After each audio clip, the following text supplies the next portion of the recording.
இந்த கிட்னி திருட்டு சமாச்சாரம் திமுக செஞ்சது இது ஒன்றும் புதுசு கிடையாது. ஒரு துறைன்றது இல்லை, எல்லா துறையிலும் A to Z வரலும் சுரண்டல் ஊழல் இதுதான் சார் நடந்துகிட்டு இருக்கு இப்போ நாட்டில். எடப்பாடியார் தான் முதல்ல இந்த கிட்னி திருட்டுக்கு கண்டனம் தெரிவிச்சிருக்காரு. எந்த ஜால்ரா கட்சிகளும் கண்டனம் தெரிவிக்கல. இந்த கிட்னி திருட்டுக்கு ஏன் விசாரணை கமிஷன் வைக்கல? விசாரணை கமிஷன் எதிர்த்து உச்சநீதிமன்றம் போனாங்களே, நீ போலாமா? நாங்க ஓப்பனா சொல்றேன், மனிதாபிமானத்தோட சொல்றோம், தாக்கப்பட்டது தப்பு, நான் பெரிய தலைவரே அப்படின்னு நீ சொல்றல்ல திருமாவளவன், நீ கார் விட்டு இறங்கி சமாதானம் பண்ணி இருக்கலாமே.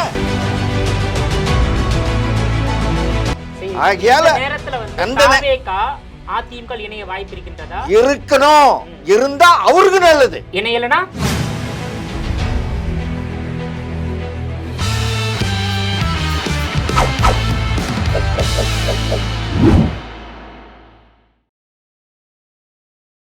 ஜெம் டிவி நேயர்கள் அனைவருக்கும் வணக்கம். அதிமுகவை சேர்ந்த மூத்த தொண்டர் ஓமப்பொடி பிரசாத் சிங் அவர்கள் நம்மோடு இணைந்துள்ளார். அவரிடம் பல்வேறு கேள்விகளை கேட்கலாம். சார் வணக்கம். சார் வணக்கம். இப்போ தமிழ்நாட்டை ஆளக்கூடிய திமுக அரசாங்கம் ஆரம்ப கட்டத்தில் மக்களுடைய வரி பணத்தை சுரண்டி எடுத்தாங்க. அதன் பிறகு கனிம வளத்தை சுரண்டி எடுத்தாங்க. இப்பொழுது மக்களுடைய உடல் உறுப்புகளை அறுத்து விற்பனை செய்து லாபம் சம்பாதிக்கிறாங்க.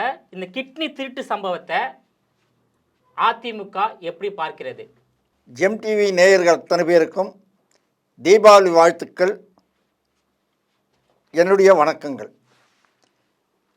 சார், இந்த கிட்னி திருட்டு சமாச்சாரம் திமுக செஞ்சது இது ஒன்றும் புதுசு கிடையாது.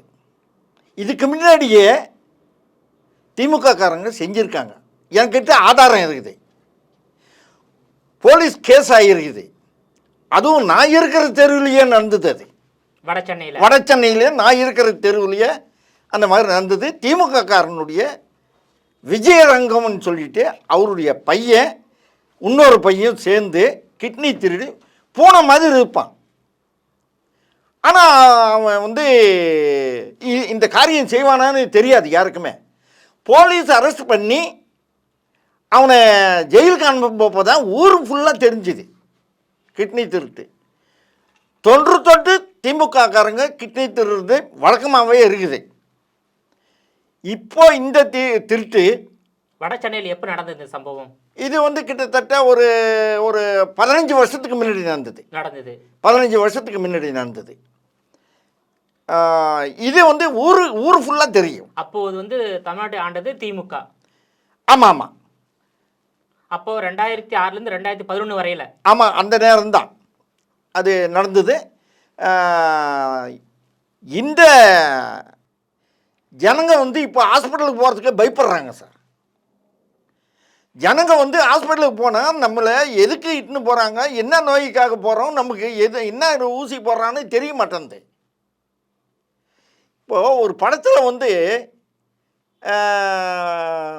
இந்த வடிவேலு காமெடி வரும், கிட்னி திருடுறது. அது அப்படியே இது நிஜமாக நடந்தது, அதை காட்டியிருக்காங்க. நிஜமாக நடந்தது, அது காட்டியிருக்காங்க அந்த படத்தில். சார், இது திமுகவினுடைய சுரண்டல் சுரண்டல் சுரண்டல் எல்லா துறையிலையும் சார். ஒரு துறைன்றது இல்லை, எல்லா துறையிலும் A to Z வரலும் சுரண்டல் ஊழல் இதுதான் சார் நடந்துக்கிட்டு இருக்கு இப்போ நாட்டில். இதை மக்கள் தான் உஷாராக இருக்கணும் சார். மக்களை உஷார்படுத்த வேண்டிய பொறுப்பு அதிமுக உள்ளது. அதிமுக எதிர்கட்சியாக இருக்கின்றது. திமுக செய்யக்கூடிய குற்றங்களையும் ஊழல்களையும் முறைகேடுகளையும் எதிர்த்து குரல் கொடுக்கக்கூடிய இடத்துல அதிமுக இருக்கின்றது. ஆனால் அதிமுக ஒரு வலுவான எதிர்கட்சியாக இருந்தாலும் வலுவான எடப்பாடியார் பொதுச் செயலாளர் எடப்பாடியார் தான் முதல்ல இந்த கிட்னி திருட்டுக்கு கண்டனம் தெரிவிச்சிருக்காரு.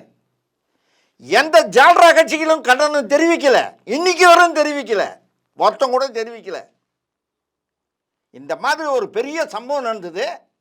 இந்த சம்பவத்துக்கு கழக பொதுச் செயலாளர் எடப்பாடியார் தான் கண்டனம் தெரிவித்தார். பத்திரமா இருங்க, உங்கள் கிட்னி நீங்கள் ஹாஸ்பிட்டலுக்கு போனால் நீங்கள் பார்த்துக்குங்க, உங்களை நீங்கள் பார்த்துக்குங்க அப்படின்னு சொல்லிட்டு எச்சரிக்கை பண்ணியிருக்காரு, ஜனங்களுக்கு உஷார்படுத்தியிருக்காரு.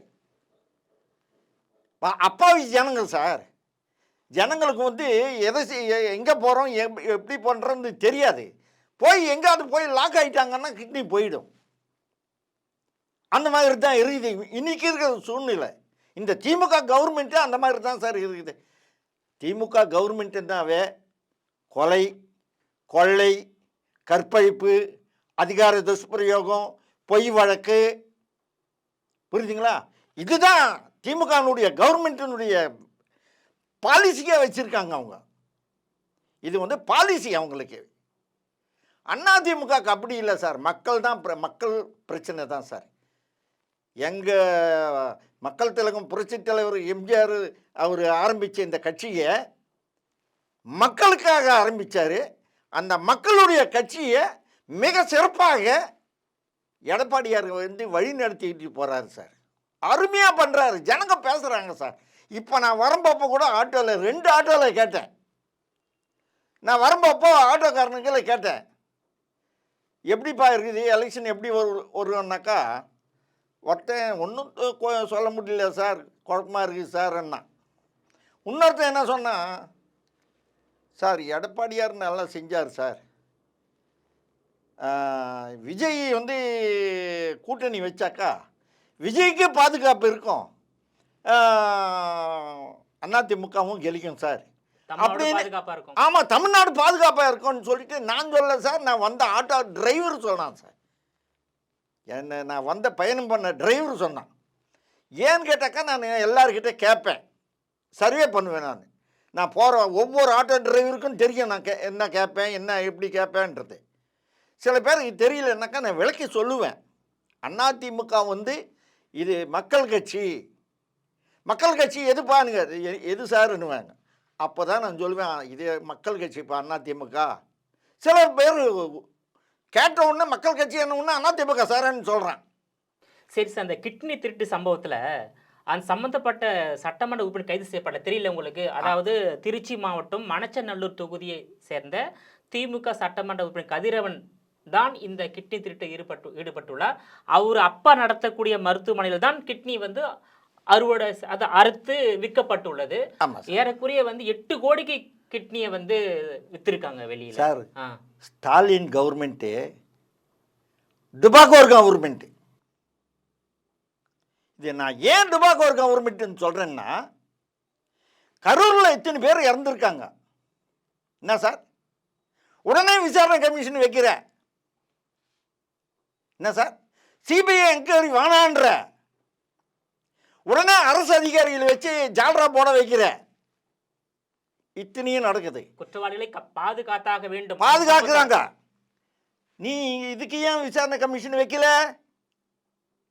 இந்த கிட்னி திருட்டுக்கு ஏன் விசாரணை கமிஷன் வைக்கல? இந்த விசாரணை கமிஷன் எதிர்த்து உச்சநீதிமன்றம் போனாங்களே, இதே நீ போலாமா? நீ வந்து நீ கவர்மெண்ட் மக்களுக்காக இருக்கிற கவர்மெண்ட்டா, நீ வந்து உன்னுடைய கள்ளத்தனமான இந்த திருட்டுத்தனத்துக்கு பாதுகாப்புக்காக நீ போறியா? ஆக மொத்தத்தில் தமிழ்நாட்டை இனிமேல் திமுக வந்ததுன்னா காப்பாற்றவே முடியாது, எந்த வகையிலையும் காப்பாற்ற முடியாது, மக்கள் நடமாட முடியாது, அராஜக ஆட்சி நடக்கும்.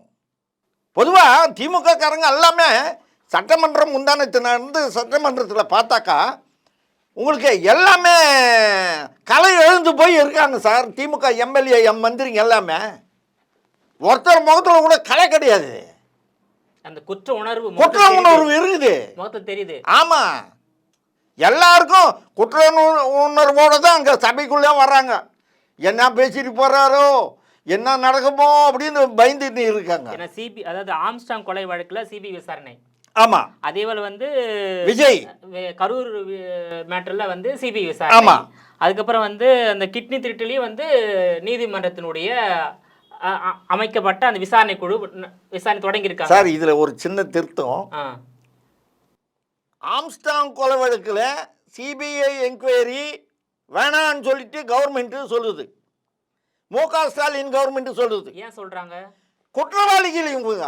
யாரு குற்றவாளி? ஸ்டாலின், போலீஸு எல்லாருமே சேர்ந்து தான் இருக்காங்க. இதில் அமைச்சர்ல சம்பந்தப்பட்ட அமைச்சர் இருக்காங்க. எந்த அமைச்சர்? சேகர் பாபு சம்பந்தப்பட்டு இருக்காரு. ஆம்ஸ்ட்ராங் கொலை வழக்கு. ஆமா, என் வீட்டு பக்கத்துல தான் இருக்காரு அவரு. அவருக்கு இதுல தொடர்பு இருக்குதுன்னு மக்கள் பேசுறாங்களே. சேகர் பாபுக்கு இருக்குது, செல்வ பெருந்தகைக்கு இருக்குது, திருமாவளவனுக்கு இருக்குது. சார் ஜாதிகாரனை வெட்டுறான் சார், புரியுதுங்களா? ஆம்ஸ்ட்ராங்க அதே கேஸ்ட் தான், செல்வ பெருந்தகையும் அதே கேஸ் தான், திருமாவளவனும் அதே கேஸ் தான். இவங்க 2 பேரும் சேர்ந்து தானே சார் அவனை போட்டு தள்ளுறாங்க. அவன் வந்துடக்கூடாது, அவன் ஷைன் ஆகிடக்கூடாது அப்படின்னு சொல்லி தானே இவங்க அந்த சதி திட்டத்தில் பின்னி செய்கிறது. ஸோ அதனால தான் சிபிஐ விசாரணை வேணான்னு சொன்னது. சிபிஐ விசாரணை வேணான்னு சொல்லிட்டு மனு போடுறாங்க.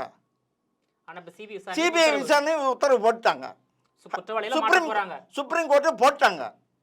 அதே மாதிரி இந்த கரூர் சமாச்சாரத்தில் சிபிஐ என்கொயரி வேணான்னு சொல்லிட்டு கவர்மெண்ட் சொல்லுது.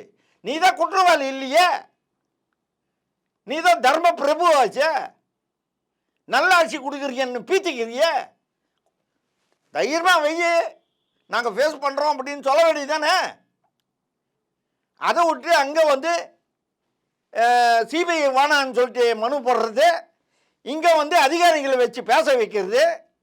எந்த அதிகாரி வச்சு எம்ஜிஆர் ஏதாவது பேச வச்சாரா? எடப்பாடியார் பேச வச்சாரா? அதிகாரி பேசலாமா? எந்த அதிகாரியாக இருந்தாலும் நடந்த சம்பவம் அதிகாரி பார்த்தாங்களா? நேரில் பார்த்தாங்களா? பொதுமக்கள் பேசட்டும், அங்கே இருக்கிறவங்க பேசினா கரெக்டாக இருக்கும். தேவையில்லாமல் அதிகாரி ஏன் சார் இதில் வராங்க? அதிகாரின்றது எல்லாருக்கும் பொதுவான அரசாங்கம் நடத்தணும். அவங்க இல்லை, பொதுவாகவே வந்து குற்றவாளிகளை வந்து நிரபராதிகளாக மாற்றுவது, நிரபராதிகளை குற்றவாளிகளாக மாற்றுவது திமுக அரசின் கொள்கையாக இருக்கின்றது. ஆமாம் சார். இப்போ நிரபராதிகளை வந்து குற்றவாளிகளை ஆக்கி ஜெயிலுக்கு கொண்டு போயிட்டு அது கொண்டுறாங்க, ஆதாரத்தை அழிச்சிடறாங்க. அது ஆம்ஸ்ட்ராங் வழக்கில் நடந்திருக்கு, அந்த மாதிரி நடந்து, அது உங்களுக்கு தெரியும் உங்களுக்கு. ஸோ இருந்தாலும் வந்து அதிமுக வந்து இந்த ஆளுங்கட்சி எதிர்ப்பில் வந்து அந்த அளவுக்கு இந்த முறை ஒன்றும் வலுவாக இல்லை சார்.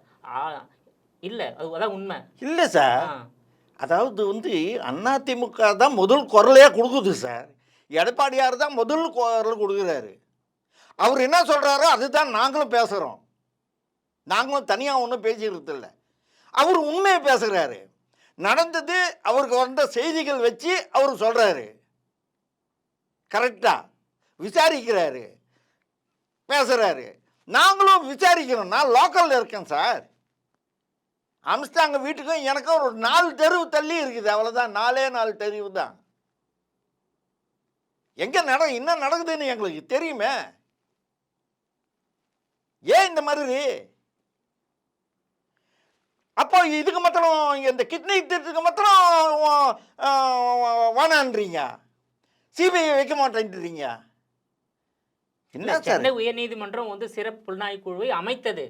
அந்த குழுவில் வந்து அதாவது தாங்களுக்கு வேண்டிய காவல்துறை அதிகாரி நியமனம் செய்ய வேண்டும் அப்படின்னு சொல்லிட்டு உச்சநீதிமன்றம் போனாங்க. ஆனால் உச்சநீதிமன்றத்தில் வந்து உயர்நீதிமன்றத்தில் என்ன தீர்ப்பு வழங்கப்பட்டதோ அதை வந்து உறுதி செய்துட்டாங்க. ஸோ அதுலேயே வந்து திமுக தோல்வி சார். உச்சநீதிமன்றத்திலையும் சென்னை மெட்ராஸ் உயர்நீதிமன்றத்திலையும் மதுரை உயர்நீதிமன்றத்திலையும் இந்த திமுக கவர்மெண்ட்டை கொட்டுன்னு கொட்டுது சார்.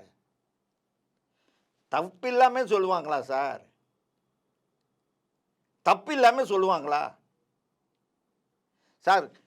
இப்போ சமீபத்தில் நீங்கள் எல்லாரும் பார்த்துருப்பீங்க, நம்ம எல்லாம் பார்த்தோம். சென்னை ஹைகோர்ட்டில் திருமாவளவன் அவர் வந்து அந்த சம்பவம் நடந்தது. அந்த தம்பி, அந்த ஸ்கூட்டரில் வந்த தம்பி, அவர் எந்த கட்சியோ எந்த ஜாதியோ அதை பற்றி எங்களுக்கு கிடையாது. தாக்கப்பட்டது தப்பு. நாங்கள் வந்து ஓப்பனாக சொல்கிறேன், மனிதாபிமானத்தோடு சொல்கிறோம். தாக்கப்பட்டது தப்பு, அவர் தாக்கி இருக்கக்கூடாது. 2வது வந்து நான் பெரிய தலைவரே அப்படின்னு நீ சொல்கிறல்ல திருமாவளவன், நீ கார் விட்டு இறங்கி வந்து சமாதானம் பண்ணியிருக்கலாமே. கேட்டால் மல்லுமா தட்டினாங்க, இன்னும் கொஞ்சம் தட்டி இருக்கலாம் அப்படின்னு. எவ்வளோ திமிரா பேசுறியா? பேசலாமா? அது தப்பு இல்லையா? தப்பு தான். மக்கள் ஓட்டு போனவா அவனுக்கு? அவர் எந்த தாக்கப்பட்டவர், அவர் எந்த கட்சியை சேர்ந்தவராக இருந்தாலும் சரிதான். என் மனசாட்சிப்படியே அவர் நாங்கள் ஆதரிக்கிறோம் சார். அது தப்புன்னு நாங்கள் சொல்கிறோம் சார். தப்புன்னா தப்பு தான், ரைட்டுன்னா ரைட்டு. என்ன சார் இவங்க கூட்டணி இருந்தாக்கா அராஜகம் என்னன்னாலும் பண்ணுவாங்களா? யார் வேணாலும் சாவடிப்பாங்களா? இந்த சரியான சிபிஐ விசாரணை வந்துதன்னா இப்போ நடக்கிறது எல்லாமே சார். அந்த இப்போ ஹாஸ்பிட்டலில் இறந்துட்டார்ல, அவர் எப்படி சார் இறந்துட்டார்? நோய்வாய்ப்பட்டாரா? அந்த ஜெயிலில் இருந்த ஜெயிலேருந்து ஒரு குற்றவாளி வந்து சிபிஐ என்கொயரி எங்கே வச்சுட்டான ஒன்று இவன் எங்கே வந்துட்டு போகிறான்னு சொல்லிட்டு அவனுக்கு ஸ்லோ பாய்சன் போட்டு கொண்டுட்டானுங்க. மொத்தம் 3 பேர் வந்து செந்தில் பாலாஜி அரசாங்கம். ஆமாம் அரசாங்கம் சார். என்ன சார் வந்து முதலமைச்சர் தலையிட இருக்கு. ஆமாம் சார், 2 நிமிஷத்தில் வந்துடுறாரு சார். 5 நிமிஷத்தில் நீங்கள் அந்த சாராயம் குடிச்சிட்டு அங்கே இருந்தாங்களே 59 பேர் 60 பேர், அதுக்கு நீ போலியே முதலமைச்சர்? இந்த 49 பேருக்கு இறந்தது, 41 பேர் இறந்ததுக்கு நீ வந்துட்ட இல்லை? ஸோ அந்த கரூர் துயர சம்பவம் உடனுக்குடனே போஸ்ட்மார்ட்டமா? என்னங்க இது? ஒரே இரவுல ஒரே ராத்திரில நிறைய பேர் போஸ்ட்மார்ட்டம். அதெல்லாம் சந்தேகம் வந்தது நிறைய பேருக்கு. 41 பேர் பாடிங்கள. அதாவது வந்து மருத்துவத்துறை சட்ட விதிகளில் இந்த ஒரு பாடியை எப்படியெல்லாம் பண்ணணும், எது பார்த்து எது பார்க்கணும்னு விதி இருக்குது. அந்த விதிகளெல்லாம் மீறி அவசரமா இதெல்லாம் இப்போ வரும் சார். சிபிஐ கேட்பாங்க. ஸோ மக்களுடைய சந்தேகங்களையும் பாதிக்கப்பட்டவங்களுடைய குடும்பங்களில் சொல்கிறதையும் எல்லாம் சிபிஐ விசாரணை பண்ணுவாங்க சார். ஸோ கரூர் துயர சம்பவத்தில் திமுகவுடைய சட்டமன்ற உறுப்பினர் மாவட்ட செந்தில் பாலாஜிக்கு சம்பந்தம் இருக்கின்றது, முதலமைச்சருக்கும் சம்பந்தம் இருக்கு. கண்டிப்பாக இருக்கு சார். ஸோ இவங்க இருவரும் குற்றவாளிகள் தான், அதில் சந்தேகமே கிடையாது. பார்க்க வேண்டிய கைப்பொண்ணுக்கு கண்ணாடி வச்சு பார்க்க வேண்டியதே கிடையாது சார். மக்கள் பரவலாக பேசுகிறாங்களா, நாடு ஃபுல்லாக பேசுகிறாங்களா? ஏன் அந்த கரூர் துயர சம்பவத்தை ஏற்படுத்தணும் திமுக சார்? விஜய் மேலே இருக்கிற காண்டு விஜய் மேலே இருக்கிற காண்டு.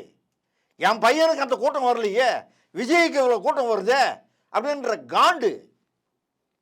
விஜய் வந்து அடுத்து பெரிய தலைவராக வந்துடுவாரே. ஆமாம், ஆனால் விஜய் செஞ்சது கூட ஒரு தப்பு இருக்குது சார்.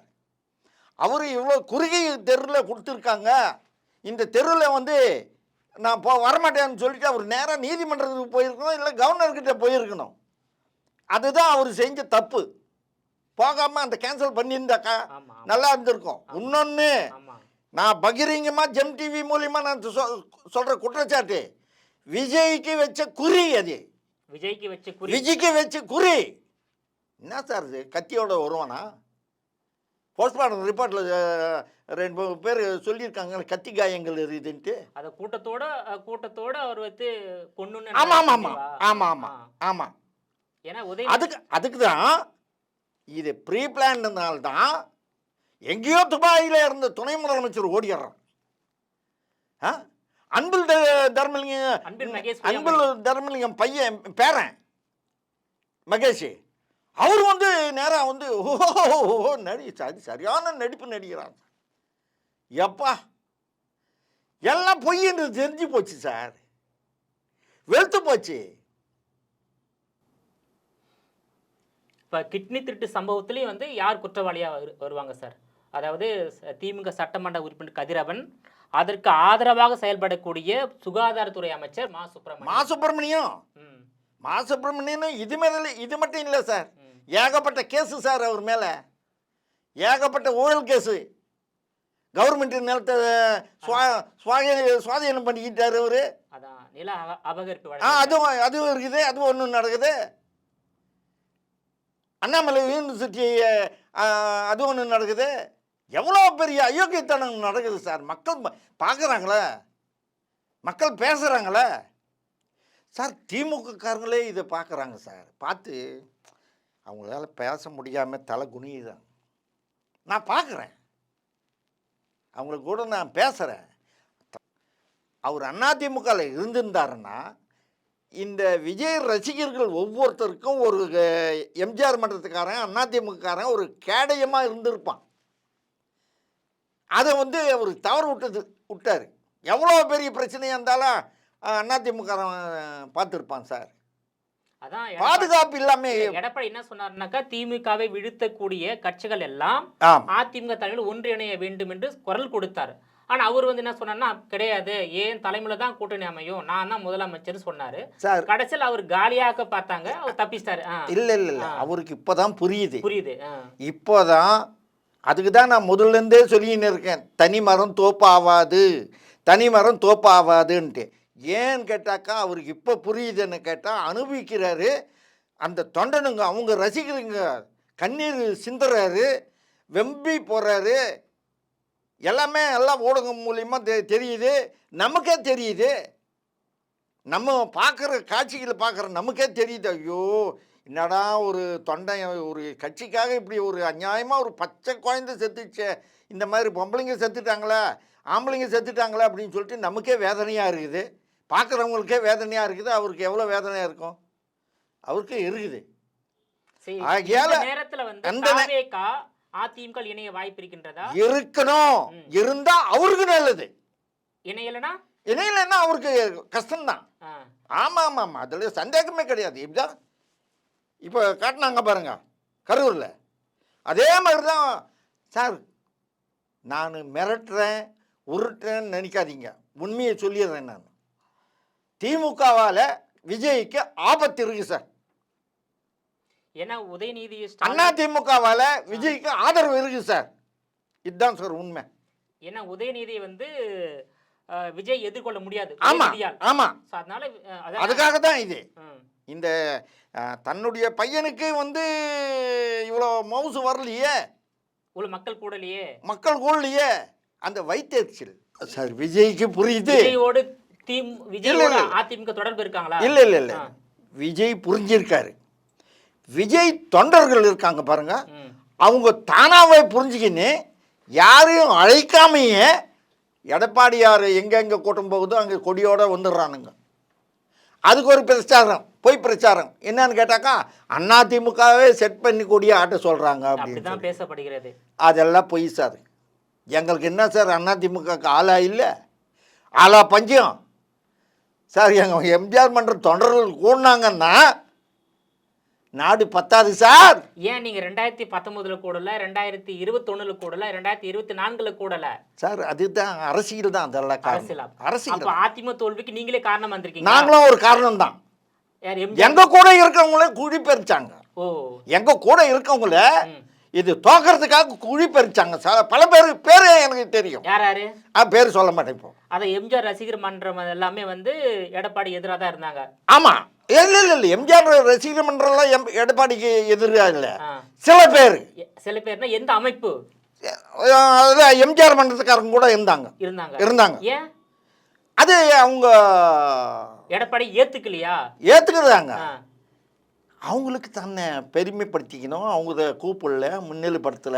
எடப்பாடி எம்ஜிஆர் மன்றத்துக்காரங்கள மதிக்கல, கூப்பிடல. ஆமா, அதனால தோக்கட்டும் விட்டீங்க. அவங்கள சில பேர், அந்த சில பேர் யாருன்னு எடப்பாடியாருக்கு தெரியும். என்ன மாதிரி எம்ஜிஆர் மன்ற தொண்டர்களுக்கு யாரும் அந்த மாதிரி போக மாட்டாங்க. அதிமுக தோல்விக்கு அதிமுகவிலும் காரணமா இருக்காங்க. அதுல இப்போ அது காரணம் இல்லாம இருக்கும். 2026ல ஆயிடுச்சுங்களா? இப்போ எடப்பாடியார் தான் கரெக்டான ஃபிகரு, கரெக்டான கிங் மேக்கர். இந்த கட்சியை கட்டி காக்கிற காவல் தெய்வமா இருக்காரு அவர். அதனால அவர் தவிர வேற யாரும் கிடையாதுன்னு மக்கள் புரிஞ்சுக்கிட்டாங்க, தொண்டன் புரிஞ்சுக்கிட்டான், எல்லாரும் புரிஞ்சுக்கிட்டாங்க, ஊடகமும் புரிஞ்சுக்கிச்சு, பத்திரிகையாளர்களும் புரிஞ்சுக்கிட்டாங்க. மக்கள் ஓட்டு போடுற மக்கள் சார். நேற்று நான் எங்கேயோ ஒரு இடத்துல இருந்து சார், நேற்று நான் ஹாஸ்பிட்டலில் போனேன். என் ஒய்ஃபு ஹாஸ்பிட்டலுக்கு இட்டுன்னு போனேன். ஹாஸ்பிட்டலுக்கு போயிட்டு நாங்கள் அங்கே உட்காந்துன்னு இருக்கும்போப்போ எங்கள் கூட இந்த ஒரு ஆள் சொல்கிறாரு, சார் எப்போ பொட்டியை திறப்பாங்க, ஓட்டு பொட்டியை திறப்பாங்க, இல்ல இல்ல எடப்பாடியாருக்கு ஓட்டு போடணும் அப்படின்னு சொல்லிட்டு மக்கள் வாக்குப்பதிவு நடைபெறும் ஆமா வாக்குப்பதிவு எப்போ வைப்பாங்க, நாங்க வந்து ஓட்டு போடுவோம் அப்படின்னு சொல்லிட்டு மக்கள் ஆவலா இருக்காங்கன்னு சொல்லிட்டு ஒரு விவசாயி சொல்றான் சார். ஆட்சி மாற்றத்தை விரும்புறாங்க. ஆட்சி மாற்றம் ஒரு விவசாயி விரும்புறான். நீ என்ன வேலை செய்யறன்னா விவசாயி சார், அந்த அளவுக்கு மக்கள் பாதிக்கப்பட்டிருக்காங்க. ஆமா சார். சரி, 54வது ஆண்டு தொடக்க விழாவை அதிமுக எடுத்து வைத்துள்ளது. இந்த 54வது ஆண்டுல அதிமுக ஆட்சி கைப்பற்றிடுமா சார்? இந்த 54வது ஆண்டு தொடக்க விழாவில் அனைத்து இந்திய அண்ணா திராவிட முன்னேற்ற கழகம் மூலமாக தமிழக மக்களுக்கு எடப்பாடியார் மூலியமாக மக்கள் திலகம் அவருடைய அரசு தீபாவளி கொண்டாடுவோம் சார். தீபாவளி மக்கள் வந்து தீபாவளி கொண்டாடுவாங்க. இந்த அரசு 2026 ஏப்ரல் மாதம் கொண்டாடுவாங்க. இது மக்கள் பேசுறது சார். எங்களுக்கு எப்போ தீபாவளின்னா எடப்பாடியார் வந்தால் தான் தீபாவளி என்றான். 2026 தான் தீபாவளி தமிழ். ஆமாம், 2026 தீபாவளி, ஏப்ரல் மாதமே தீபாவளி தான். இதுதான் உண்மை. உங்களுடைய விரிவான தகவலுக்கு ரொம்ப நன்றி சார். நன்றி சார். நன்றி.